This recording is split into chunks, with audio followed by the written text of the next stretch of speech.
BGB সদস্য, আপনার নাম? মাদারচোদ। আপনার নাম মাদারচোদ? হ্যাঁ। ও আচ্ছা, বলেন ভাই আপনার আপনার মাকে কি হয়েছে, আপনার সমস্যা কি বলেন, আবার কি করতে পারি আপনার জন্য?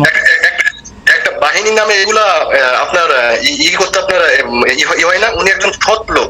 জি। আপনি একটা বাহিনীর নামে এগুলা ভুয়া নিউজ ছড়ান, এটা আপনার আপনি একজন মনে হয়, যেহেতু এটা আপনার টিভি চ্যানেল, মানে আপনার একটা রিপোর্ট চ্যানেল, তাহলে এটা আপনি কিসের জন্য করছেন অযথা একটা অবশ্যই বাহিনীর নামে বদনাম করা? যেটা আসছে আমাদের কাছে সেটাই করা হয়েছে ভাইয়া। আপনি এগুলা আপনি দেখবেন না আগে থেকে, এগুলা করে দেখবেন না যে এটাকে সত্য কি মিথ্যা, আপনি যাচাই করে দেখবেন না? অবশ্যই যেটা আমাদের কাছে নিউজ আসছে সেটাই করা হয়েছে ভাই। আপনি যাচাই করবেন না, যাচাই না করে অযথা কিসের জন্য আপনি সোশ্যাল মিডিয়ায় দিচ্ছেন? অবশ্যই যেটা পাইছি এটাই দিছি ভাইয়া। আরে ভাই, আপনি পাইছেন ঠিক আছে, কিন্তু সোশ্যাল মিডিয়ায় দেওয়ার এটা যাচাই করবেন না?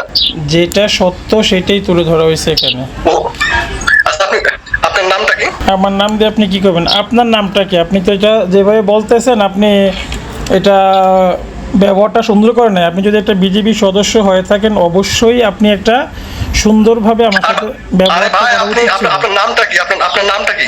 আমার নাম নাইম আহমেদ। ও, আপনার মোবাইল নাম্বারটা একটু দেন তো, আমি মেসেজ করছি আপনাকে। না না, আপনার পরিচয়টা কি? আপনি আপনার পুরো পরিচয়টা দেন। আমি পরিচয় দিচ্ছি, আপনি মোবাইল নাম্বারটা দেন, আপনার মোবাইলে কথা বলবো নাম্বারে।